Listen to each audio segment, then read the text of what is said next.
Om Namaschandikaya Shri Durgaya Namaha. Nós reverenciamos a ela quem remove todas as dificuldades. Atá Shri Durga Saptasati. E agora, os 700 versos em louvor a ela, quem remove todas as dificuldades. Shri Durga Ma Ki Jai. Hoje é a primeira noite de Lakshmi, nós estamos iniciando hoje os 700 versos em louvor à Mãe Divina. Estávamos lendo os complementos, as orações complementares, e agora nós estamos lendo o capítulo 1 dos 700 versos do Chandipati. Vinyoga, aplicação. Apresentando o primeiro episódio. A capacidade criadora é o vidente. Lembrando, a capacidade criadora é o Senhor Brahma. Então, Brahma é o vidente do mantra. Ele foi quem primeiro realizou. A grande deusa, removedora da escuridão, é a deidade. Mahakali, a removedora da escuridão, é a deidade. Gayatri, 24 sílabas no verso, é a métrica. Nanda é a energia. O Nanda vem de prazer, de bem-aventurança, de ser um filho também, o sentimento de ser um filho. Nanda é a energia. Rakta Dantika é a semente. Então aqui ela é a deusa que vai matar o demônio Rakta Bija, né? Que era a semente do desejo. Então aqui é a Rakta Dantika, que é a deusa, quem eliminou o demônio dos desejos. Né? Então é ela que é a semente. O fogo é o princípio. O Rig Veda é a natureza intrínseca. Então o Rig Veda é um livro de louvores às divindades, às diversas formas do divino. E para a satisfação da grande removedora da escuridão, da ignorância, Mahakali, este primeiro episódio está sendo aplicado em recitação, dhyana, meditação, carregando em suas 10 mãos a espada de adoração, o disco do tempo giratório, o cetro da articulação, o arco da determinação, a barra de ferro da restrição, a lança da atenção, a funda, a cabeça do egoísmo e o búzio das vibrações. Ela tem 3 olhos e exibe ornamentos em todos os seus membros. Brilhando como uma joia azul, ela tem 10 faces. Eu adoro esta grande removedora da ignorância, Mahakali, para quem a capacidade criadora, o Senhor Brahma, nascido do lótus, orou para matar o muito e o pouco, Madhu e Kaitaba, quando a suprema consciência estava adormecida.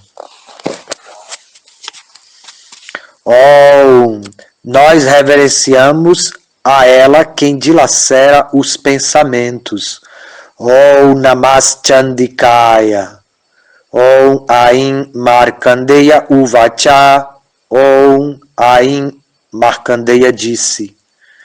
Ele que pertence a todas as raças, tribos e castas, o filho da luz da sabedoria, é conhecido como a 8ª manifestação. Eu descrevo sua origem em extensão. Ouça. Com a graça da deusa suprema, a grande dimensão da consciência, então é que o Senhor Vishnu, né? O Filho da Luz, ele quem pertence a todos, tornou-se o mestre altamente eminente da 14ª parte de um dia do infinito. Sobre este assunto eu falarei. Ele está falando aqui sobre os manos, né? Os progenitores da humanidade, os que fazem a povoação do universo. Então, no Manvantara. Então ele vai falar aqui sobre esses manos. Em tempos passados, o período governado por ele, que faz ser radiante, existia um rei chamado transportador dos bons pensamentos. Nascido na linhagem de aqueles quem viviam na consciência, e ele tinha autoridade sobre todas as regiões da terra. Ele protegia seus subordinados no caminho da verdade, assim como um pai protege seus filhos. Nessa época, os reis que eram os destruidores da adoração tornaram-se seus inimigos. Os bons pensamentos lançaram-se contra os destruidores da adoração para empenharem-se numa batalha. Ainda que esses fossem poucos, os bons pensamentos foram todos derrotados. Então, ele retornou para sua própria cidade, renunciando à sua autoridade sobre a terra, e continuou a governar apenas seu próprio território. Mas lá também, os poderosos inimigos perseguiam este ilustre pessoa e novamente atacaram. O poder do rei foi severamente reduzido, seus inimigos estavam poderosos e seus inescrupulosos ministros tomaram posse do exército e do tesouro. A soberania dos bons pensamentos foi perdida, e cavalgando solitário sobre seu cavalo, ele fugiu para a densa floresta sob o pretexto de caçar. Lá aproximou-se do monastério de um grande sábio, o intelecto de amor, onde viu muitos animais perigosos vivendo juntos e em grande paz. Muitos discípulos para o grande sábio estavam aumentando a magnificência da floresta. O grande sábio, respeitosamente, o fez bem-vindo. O rei vagou pelo mosteiro por algum tempo. Ele está contando aqui a história desse rei que está passando tribulações, né, no seu reinado, e ele saiu assim meio que desolado, saiu do reino com a desculpa que ia caçar, mas na verdade ele estava desolado e foi atrás do sábio. Chegando lá no monastério, ele viu uma grande assim, uma maravilha no mundo, né? Porque ele viu feras convivendo pacificamente, os seres humanos vivendo ali pacificamente no meio de animais ferozes, e ele ficou impressionado com a áurea daquele lugar. Então, assim mesmo, Mahaprabhu atravessou uma floresta, diz que cantava os nomes de Deus e os animais dançavam. Ele não tinha que se preocupar com os tigres dançavam até com elefantes. Era assim, quando a gente vibra no positivo, então a gente atrai essa realidade para a nossa vida, né? A realidade do amor. Então a gente precisa estar na frequência do amor para que o amor se manifeste. Nesta ocasião, suas contemplações estavam dominadas com o egoísmo e apego, e ele pensou: a cidade que meus ancestrais protegeram em tempos passados agora se foi de mim. Meus inescrupulosos empregados estão protegendo e certamente preservando o reino em minha ausência. E meu elefante principal, heróico e sempre satisfeito, não experimentará o prazer que ele gozou durante meu tempo. Aqueles que seguiram-me com um modo eterno de oferecer riquezas e alimentos, definitivamente podem agora estar servindo outros reis que estão desperdiçando sem restrição com extravagância. E assim o rei pensava profundamente sobre o desperdício de sua riqueza e sua situação atual. Sua mente tornou-se absorvida em aborrecimentos e seus pensamentos foram controlados por ligações materiais. Então, às vezes a gente se apega muito, né, a uma questão assim de alguma perda material que a gente teve, um prejuízo, e fica pensando sobre aquilo e apegado àquela dor de, poxa, eu perdi esse dinheiro, não deu certo, aquele investimento. E o rei estava nessa situação, ele estava pensando, poxa, eu investi tanta energia e agora outros reis estão gastando isso com extravagância, né? Eu juntei, tentei, mas não, agora as pessoas gastam assim, né? Então ele está refletindo sobre os problemas da vida, e aqui a deusa vai conduzir ele para encontrar a abundância da vida, né? Para realmente entregar, saber confiar que o que tem que ser acontece, né? A gente faz o melhor, a gente vai agir com todo o amor do mundo, né? dando o melhor de si, mas entregando o resultado a Deus. Quem dá o resultado é Deus. Né? Lá no mosteiro do grande mestre, ele viu um negociante. E após cumprimentá-lo, perguntou: quem é você?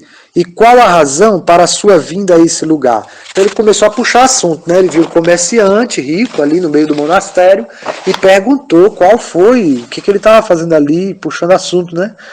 Por que você parece estar em grande aflição e sua mente ficou longe de seu objetivo? Perguntou o rei, com voz agradável e espírito amigável. E com palavras cheias de modéstia e humildade, o negociante respondeu. O negociante disse: percepção intuitiva pura. Olha só, percepção intuitiva pura é o meu nome. Eu sou um negociante nascido na família daqueles que adoram a energia infinita. Minha esposa e meus filhos me puseram para fora por causa de sua ganância por riqueza e mandaram que eu me tornasse um asceta buscador da verdade. Eu tenho estado despojado de riqueza e minha esposa e filhos embargaram meus patrimônios. E tendo sido expulso pelos meus próprios parentes e amarrado pela aflição, eu vim para a floresta. Mas agora não sei se a felicidade ou a infelicidade está com meus filhos. Ficando aqui, eu estou sem saber quais as atividades em minha família. No momento, eles experimentam a tranquilidade ou o desconforto. Estarão eles observando boa conduta ou agindo com maldade e perversidade? O rei disse: você foi expulso por sua mulher e filhos por causa da avareza e ganância deles. Por que são seus pensamentos deste modo ligados por amor por eles? O negociante disse: exatamente como você tem me falado, eu tenho este mesmo pensamento. Mas que posso fazer? Minha mente não hospeda a severidade. Eles têm sacrificado o amor de pai e afeição por um mestre e parente na sua ganância pela riqueza. Contudo, minha mente une-se a todos eles com afeição. Embora sabendo de tudo isso, ó grande pessoa erudita, eu não consigo entender como.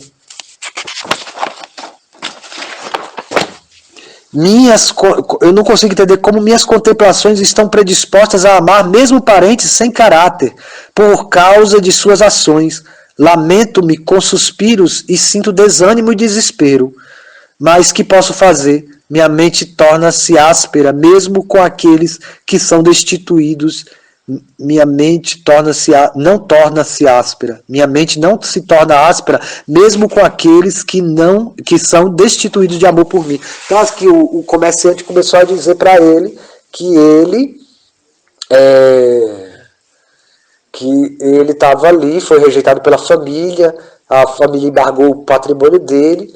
E ele estava ali sem saber o bem-estar dos filhos, dos parentes, ele estava preocupado. E o rei ficou curioso: mas por que você gosta deles, mesmo que eles fizeram assim maldade com você, né?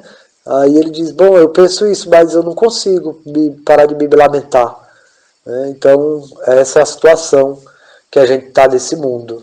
Se a gente parar para pensar bem direitinho, a gente está muitas vezes nessa mesma situação.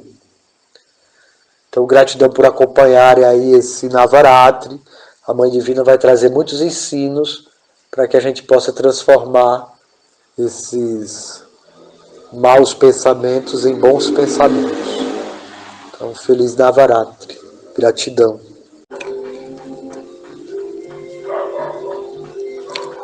Om Namaskandhikai. Então, Markandeya disse: e então os dois juntos, percepção intuitiva pura, o negociante e o monarca, muito nobre, chegaram na área circular sacrificial na presença do grande mestre sábio. Observando os costumes próprios e a congenialidade para a aprendizagem, eles sentaram-se e conversaram. O rei disse. Então nós estamos aqui no ponto da história em que um comerciante tinha sido expulso de casa pela família, como que ele disse que foi forçado a assumir a ordem de vida renunciada. Então, dentro dos costumes védicos, assim, as pessoas renunciam à vida, né, numa certa idade. E aí os parentes pediram para que ele fizesse peregrinação, vá peregrinar nos lugares sagrados. E ele ficou lá e ficava preocupado com os parentes. E ele disse que os parentes confiscaram a riqueza dele. E ele estava muito aflito agora na floresta, porque estava ainda apegado, querendo saber se eles estavam bem. E ele encontra um rei no eremitério de um sábio, né, nessa floresta onde os animais conviviam felizes com os seres humanos.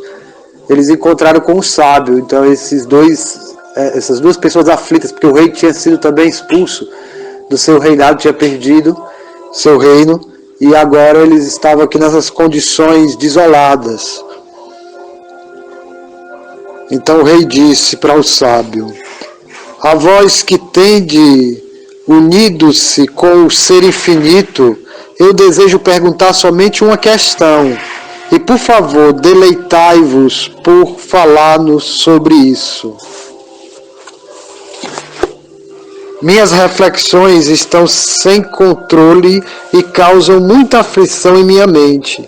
Eu tenho grande apego ao reino e a cada aspecto de condição que se foi de mim. Mas, mesmo com este conhecimento, como uma pessoa ignorante, eu ainda sinto aflição. Por que é assim, ó grande sábio? E aqui este homem humilde, enganado e iludido por sua esposa, filhos e empregados, e desprezado, mesmo abandonado por seus próprios parentes, ele ainda mantém a afeição por eles.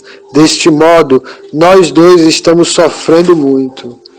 Embora vendo as falhas de nossas contemplações, ainda assim nossas mentes são arrastadas em apegos e egoísmos.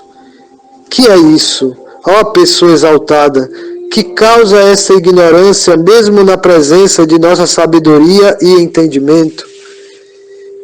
Ele e eu somos uns tolos, sem capacidade de discriminação. Urishi disse: ó grande luz de esplendor luminoso, todos os que vivem têm conhecimento dos objetos percebidos pelos sentidos materiais.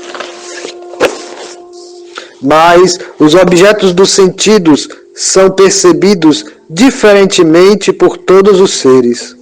Alguns seres são incapazes de ver durante o dia, enquanto outros são incapazes de ver durante a noite. Entretanto, outros têm a capacidade de ver igualmente de dia e de noite. É verdade que os seres humanos têm a capacidade de entendimento, mas não só os seres humanos. Este conhecimento é comum a todos os animais, sejam bestas das florestas ou pássaros do ar. Todos os seres vivos possuem este entendimento exatamente como a humanidade. Por isso, exatamente como no homem a capacidade de entendimento existe em todos os animais, e este é um princípio geral de que o entendimento dos dois é semelhante. Olha aqueles pássaros. Embora tenham conhecimento, por causa do apego, eles estão ignorando sua própria fome e estão ocupados colocando comida nas bocas de seus filhos. Supremo entre os homens, eles estão desejosos de obter a assistência recíproca de seus filhos em suas necessidades. Você não pode ver este desejo em sua ganância.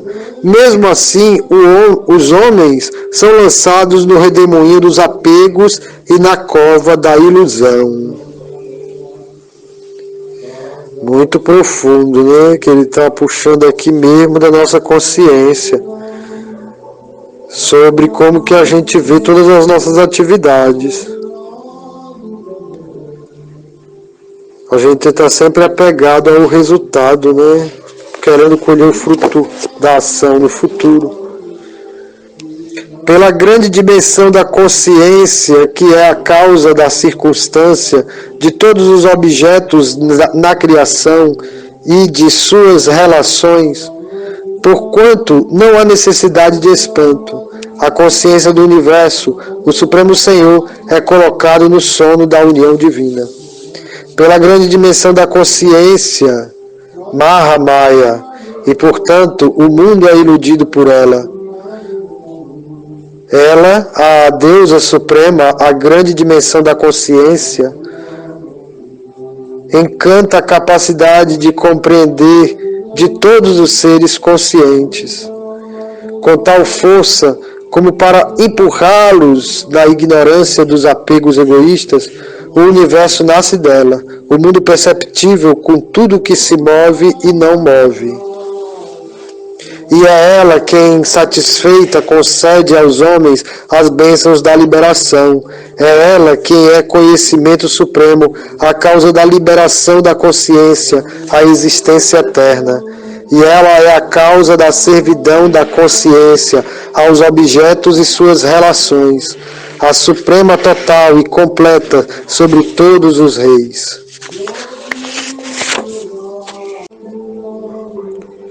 O rei disse: ó venerado ser. Então o rei está falando com o sábio, né? Aquela foi a resposta do sábio. E agora o rei está falando novamente: ó venerado ser, quem é essa deusa, a grande dimensão da consciência, de quem vós falais? Então ele havia falado sobre a deusa, que é a própria dimensão da consciência, da existência. E aí ele agora quer saber quem é essa deusa, a quem você se refere. Mahamayeti. Ela diz: Bhagavan Kahisa Devi Mahamayeti Yambavan. Então, quem é essa deusa Mahamaya que você falou? Falai, ó pessoa sábia, do processo pelo qual ela é conhecida. Qual é a causa dessa deusa? Qual é sua natureza intrínseca? O que nasce dela? Então essas foram as inquietações, né, deles quando ouviram falar sobre a deusa, e eles queriam entender melhor para poder conseguir trazer entendimento para a sua própria vida. Eles estavam aflitos, né? Lembre que cada um tem um grave problema na vida, estavam infelizes e foram buscar a paz no eremitério desse sábio. E aí o sábio agora está conversando e eles quiseram saber quem é essa deidade que ele estava se referindo, né? Então, tudo isso eu desejo ouvir de vós, ao mais excelente entre os conhecedores do ser de existência própria. O Rishi disse: ela é eterna, o mundo material e todos os fenômenos individuais dele são suas formas visíveis. Em muitos modos, ela é revelada. Ouça-os de mim. A despeito de que ela é eterna e não nascida, contudo, quando os seres divinos executam ações para a realização desta causa, ela torna-se manifesta no mundo. No fim do período de manifestação, quando o mundo grosseiro tornou-se de potência indistinguível, o venerado ser divino, a consciência universal, repousou nos confins do infinito, no sono da união divina. Então aqui esse é o cenário do Senhor Vishnu deitado no oceano causal. Ele está falando sobre o estado de Pralaya, que significa quando todos os elementos materiais, terra, água, fogo, ar, éter, mente, inteligência, falso ego, todos esses elementos eles estão amalgamados sem forma, sem diferenciação. Então apenas quando a consciência penetra, desperta, e aí ela pode trazer essa compreensão. Então o Senhor Vishnu estava deitado nesse oceano causal, nesse momento que a matéria estava indistinguível, né? Então ele está falando sobre esse momento em que o Senhor Narayana está em Yoga Nidra. Ele fala sobre esse sono místico, ao qual faz a criação de milhares e milhares de universos que saem dos poros do Mahavishnu original. Então ele está falando sobre uma expansão de consciência, sobre uma percepção do infinito, no finito, entre dois pontos. No fim do período da manifestação, quando o mundo grosseiro tornou-se de potência indistinguível, ou seja, pralaya. Então, o venerado Senhor Divino, a consciência universal, Senhor Vishnu, repousou nos confins do infinito no sono da união divina, que é Yoga Nidra. Então, da sujeira dos ouvidos, dessa capacidade de percepção, então, da sujeira dos ouvidos do Senhor Vishnu, apareceram dois terríveis pensamentos, conhecidos como o muito e o pouco. Ou é muito ou é pouco. Ou é vaidade ou é autodepreciação. Então é encontrar esse equilíbrio do meio. E por isso sai a sujeira do cada ouvido, dos dois lados, né? Para encontrar o caminho do meio. Então esse passatempo é o do Chamundaya Vichye, porque Vichye é quando o Brahma perde o medo, porque o seu Vishnu vai ser despertado do seu sono por a deusa da Yoga Nidra, Mahamaya. Então, da sujeira dos ouvidos, dessa capacidade de percepção, que é o Senhor Vishnu, apareceram dois terríveis pensamentos conhecidos como o muito e o pouco. Eles estavam prontos para matar a divina capacidade criadora. Então, esses dois demônios queriam matar o Senhor Brahma, que está traduzido o Senhor Brahma como divina capacidade criadora, entende?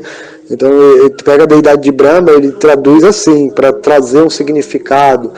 Existem muitas traduções para o nome do Senhor Brahma, mas aqui ele traduz como a divina capacidade criadora, e aqui a gente precisa entender que é o Senhor Brahma, o governante dos seres.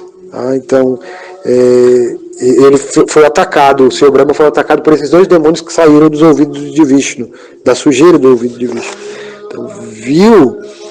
Então, quando o governante dos seres viu a aproximação dos dois pensamentos e o causador da existência, indiferentemente adormecido na união divina, por isso, com atenção, ele começou a orar a união divina de seu coração. Então, aí ele começou a buscar Yoga Maya, Yoga Devi, a união divina. Yoga Devi, aqui ele está buscando. Agora Brahma vai buscar ela, porque ele viu que Vishnu estava adormecido, e os dois demônios estavam vindo para cima dele, e Vishnu não ia fazer nada, estava no sono dele. Então o Senhor Brahma orou a deusa da união, que é justamente a própria Yoga Nidra, a própria Mahamaya, que é o que colocou o sono místico de Vishnu. Então ele pede para que ela desperte Vishnu. Então, da sujeira dele, muito e pouco. Eles estavam prontos para matar a divina capacidade criadora que estava sentada na flor de lótus, no umbigo da consciência. Ele estava no umbigo do Senhor Vishnu, no lótus que nasceu do umbigo de Vishnu. Então, o Senhor Brahma, o governante de todos os seres, viu a aproximação dos dois pensamentos, e o causador da existência, o Senhor Vishnu, indiferente, adormecido na união divina com Yoga Nidra. Por isso, com atenção, ele começou a orar a união divina de seu coração, a deusa Yoga. Com o propósito de despertar os olhos da consciência, o venerado ser de luz brilhante exaltou a governante do universo, a criadora do mundo perceptível, a causa da evolução e involução. Então o Senhor Brahma começou a orar a deusa, pedir para a mãe despertar o seu Vishnu. A deusa ó deusa do sono, a inigualável energia da consciência. O Senhor Brahma disse, Brahma Vachá, capacidade criadora, disse: vós sois as oblações de eu me entrego à deusa, Swaha. Vós sois as oblações de união com os ancestrais, vós sois as oblações de pureza e a consciência de todos os sons. Vós sois a essência eterna de todas as letras, a consciência das três vogais, Ain, Ren, Klen, Aum. Vós sois a eterna semivogal e seu modo especial de pronúncia. Aqui é uns códigos, né, bem profundos, que eu pouco entendo, na verdade. Estou aqui estudando alguns Navaratris, estou começando a conhecer um pouco mais esse texto. Mas É importante a gente entender que só pela misericórdia da Deus é que a gente vai ter a compreensão, não é a inteligência. É a consciência. Jai Radhi, Feliz Navaratri.